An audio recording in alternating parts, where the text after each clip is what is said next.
Christmas gift. What's up, everybody? Welcome to OKE's Year-End Awards. This is actually going to be the first annual, and with that being said, there is one award which Cef is going to be going for. The worst game of the year. The winner of that award, from here on out, the award will be named after him. So, this is going to be a combination of everything. This year, we are doing wrestling and video games. So, if there's something that you see on this award show that you're like, hey, I want that back next year. Hey, I'd actually prefer you to cover like this instead because everyone does that. Say something. Be in chat. Let's talk about it. So with that being said, we get to kick off with one of my favorite things. We're going to be talking about the wrestling tag team league. So.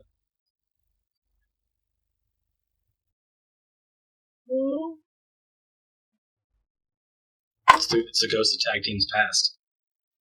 Oh, side note, you only sent me 4 of the 6.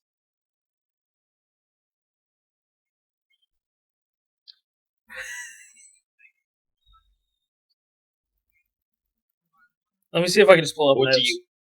Hold on, I'm just going to see if I still have any notes. If you go to the Facebook page, you can just scroll right down and see it. Never mind. Have it in notes. Then I can look back on mine.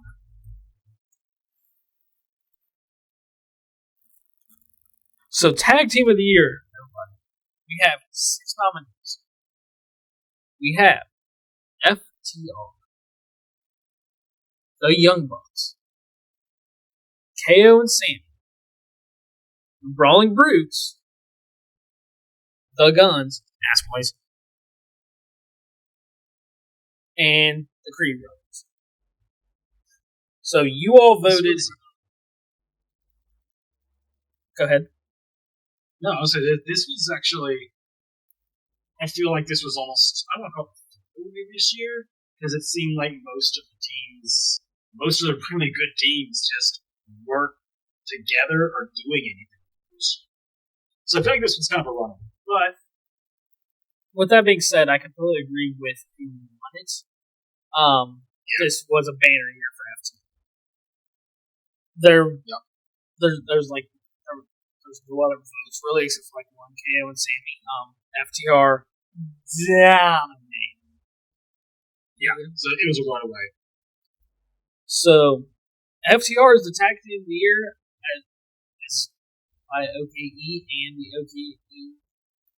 What the hell do we call you guys? Hey, 2004. We need to come out with a name for our people. It's not. Use Universe. Yeah, I feel like that's copyright infringement, but I'm also digging copyright infringement. Oh no, we'll figure that out. The OKE copyright infringement. Going to do what the Young Bucks did with the cease and desist T-shirt. Next. Next, yes. So next up was the faction of the year. A couple things with that. We did define a faction as anybody that was 2 people or more, or had to be more than 2 people, so 3 or above. So, given that, we had the Blackpool Combat Club, the Judgment Day, Damage Control, the Bullet Club Gold, Imperium, and the Acclaimed / with Daddy Ass. And very similar to Tag Team of the Year, Judgment Day coming out on top with that with almost every single. I'm not surprised at all by that either. Judgment Day has been the absolute highlight of WWE Monday Night Raw, and when they're allowed on SmackDown, they've been the absolute highlight of Friday Night SmackDown. So that takes us into the next one. Which, for the next one, we're going to be doing Superstar of the Year. So, Superstar of the Year, we do have a Men's Superstar of the Year and a Women's Superstar of the Year. I'll be covering the men's. So, the candidates were MJF, Dominic Mysterio, Come on, I hear the news. Mm-hmm. Gunter, Orange Cassidy, Will Ospreay, and L.A. Knight. Yeah. Dropped. I know. That's why I tend to get fired from those jobs.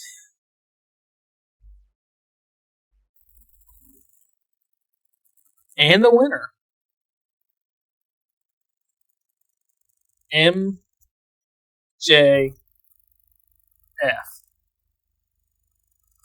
Yeah. I get why MJF was given that nod. He's had a phenomenal year. And to say anything outside of that, it's foolish. I still think LA Knight had there's something to say about a guy who a year ago was on the chopping block. And then to become the second best merch, one of the top 5 merch sellers of the year, I think it's telling that that's where LA Knight's at. But I didn't make that. Seth, you sound a little salty. It's okay. It's okay because I get to do the next one, which is the women's superstar of the year. And the candidates for that were Timeless Tony Storm, Io Sky, Julia Hart, Sky Blue, Becky Lynch, and Rhea Ripley. And in an absolute landfall decimation, Mommy came out on top. You guys voted, and quite literally, nobody but Rhea Ripley got the vote. Can you argue that? She, part of the Judgment Day, which won Faction of the Year, and is consistently shown as one of the most important people on WWE television. I can't say I'm surprised. When we put the list together, we already knew how this one was going to go. With that being said, the women's superstar, we knew how that was going to come out. If Rhea lost those, we were going to be amazed. The next list, though, we actually had no idea how to do it. Kind of surprised, to be completely honest. Because next up is Match of the Year. And let me just make sure the information you sent, that is the winner, correct? It is in fact the winner. Okay. I want to make sure because I know we had this on a couple different sites. I completely agree with you. So we'll get that out of the way first. So, but before we go, John, it was easier to give you the information I did from our Facebook page because the other couple places were it was like one vote for one of the other options, so it wasn't enough to sway the vote either. Okay. So, with that being said, Match of the Year, and we made a rule when we went into this that we had to split everything evenly between the two big United States promotions, AEW and WWE. So, there was a nice amount of wrestling this year. But it's a good time to be a wrestling fan, guys. It really is.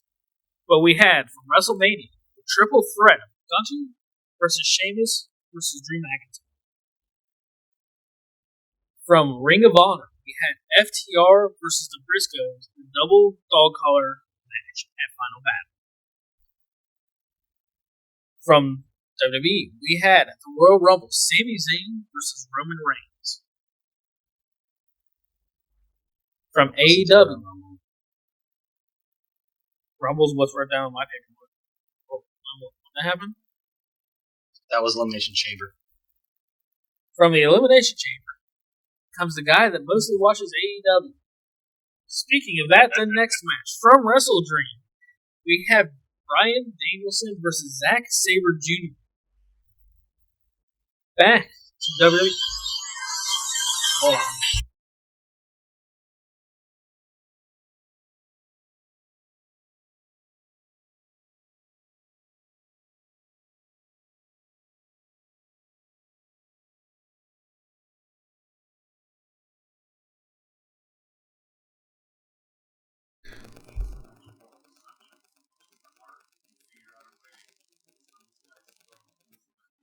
I won't ignore the Pokemon music. I'm not cutting this part. Anyway.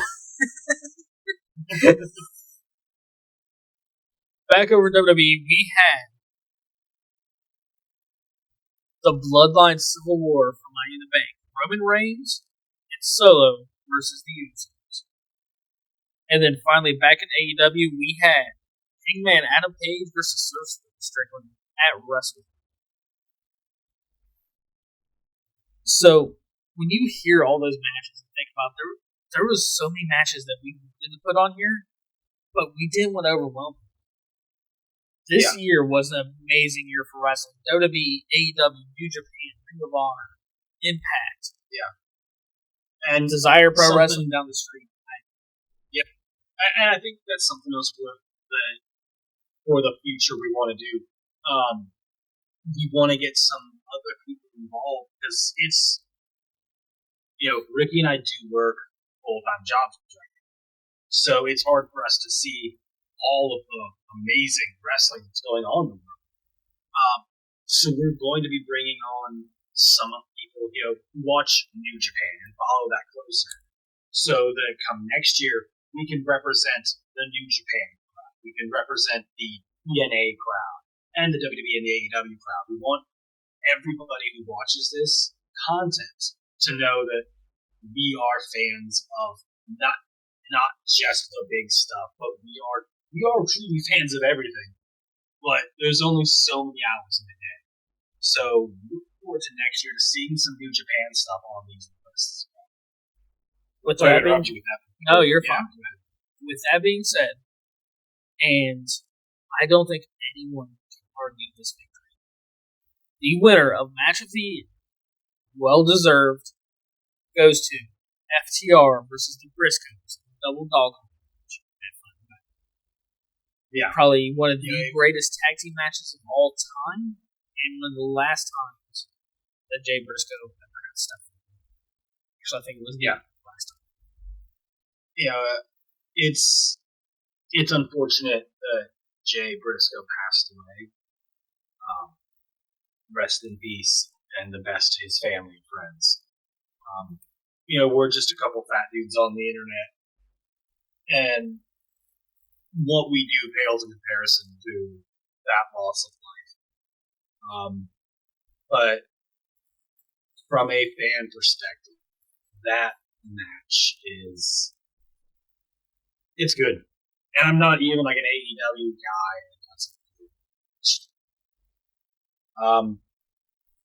We're going to switch gears though, and we're going to go to the worst game of the year. We're waiting to hear who we naming this after. Yeah, so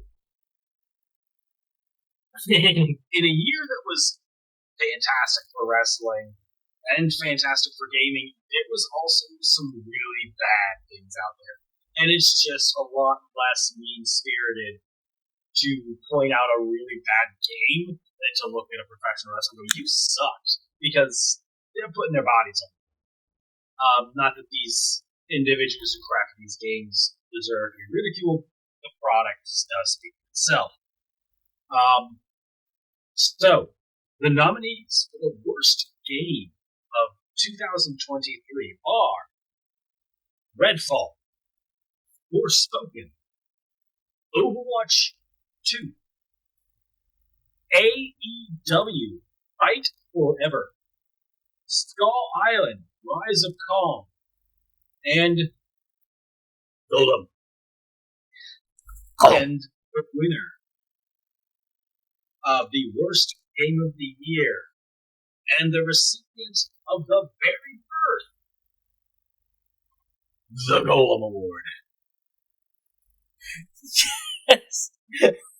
When I made this rule, it was because I was dying to have the My Precious Golem Award each and every freaking year. I think it would have been great for Fight Forever to have won. Just because it would have been great to remind Ricky every year. But yeah, I mean, it was actually a really close one. Only one vote scored that one for Golem.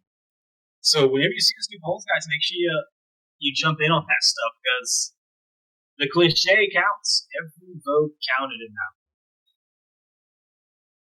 So, the Golem Award is now a thing until we get a cease and desist. Probably won't be long. They needed one when they released that game. So let's roll that straight into. This was another big year for, and we've talked about this in length before about our feelings of remakes and remasters, but you got to give flowers when flowers are due. So the remake and remaster, the nominees were Resident Evil 4, Dead Space, Red Dead Redemption, Metroid Prime, Prime. Yep. Logan Paul's energy drink. Guys, I want to formally apologize and say that I'm only kind of everything. And I have suddenly just alienated the entire Nintendo fans. Metroid Prime, Super Mario RPG, and Pikmin. And the winner is. Who the hell thought anything else was winning this? Like, seriously. Anyone? Anyone think anyone else was winning this? Resident Evil 4. I mean, I heard Prince Ali was going for Dead Space.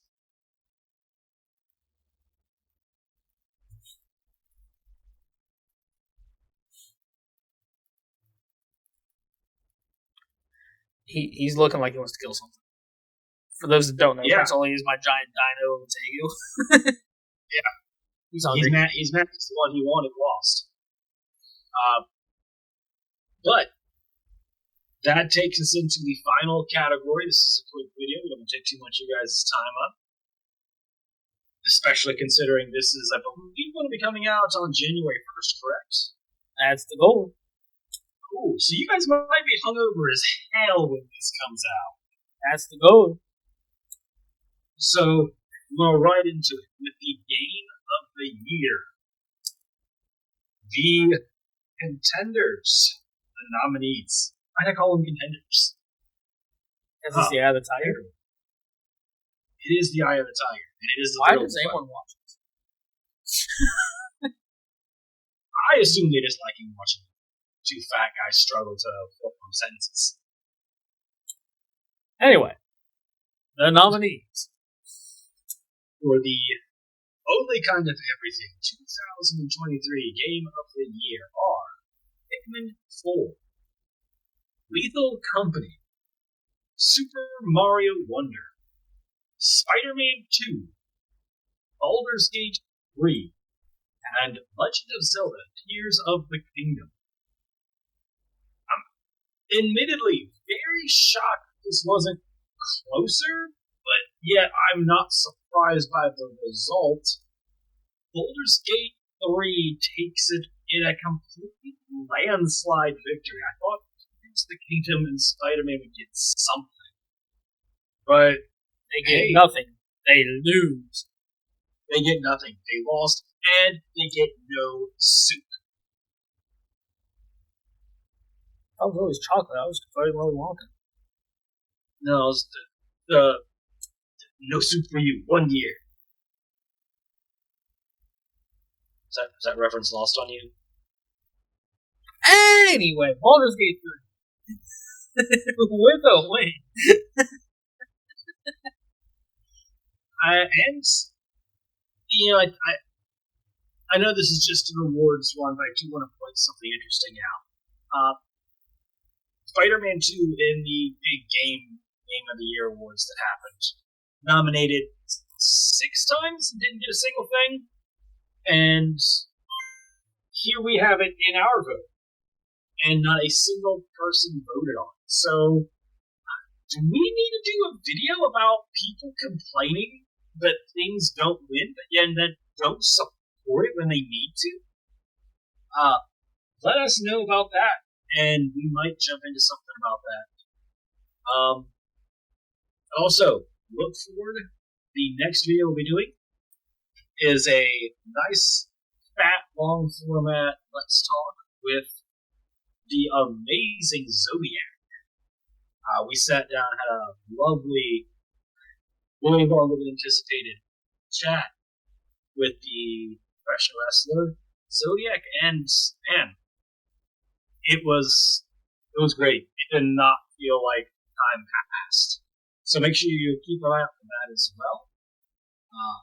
And I'm sure at some point soon, I think Ricky and I are also going to probably talk about Grand Theft Auto and CM Punk. And there's a bunch of stuff we got to talk about. December's been whack. We've both been sick and working, so. And with that being said, heading into 2024, we do plan on trying to up the amount of videos and everything. But there's one thing that could cause an issue for the first 3 months. It's not a guarantee yet, but I may be moving states, which could theoretically put a damper on things. But at the same time, I'm not far away from the camera at all times, so I'm sure we'll get working. Oh yeah, and yeah, I have these short form videos that I've been doing that we'll get. It's because he should. And if Ricky doesn't, yeah, and if Ricky ends up not leaving for some reason, stays local.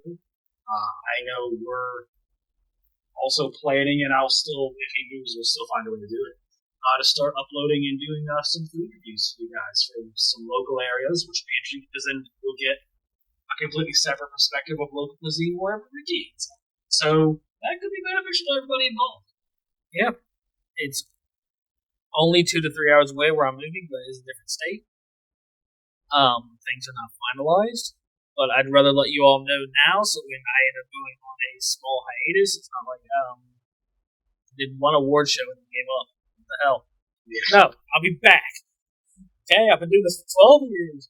I've retired at least 13 times. Give me a freaking break. Yeah. It's not like you're a thing. Whoa. You have way more balls on. I'm going to name this on Woo.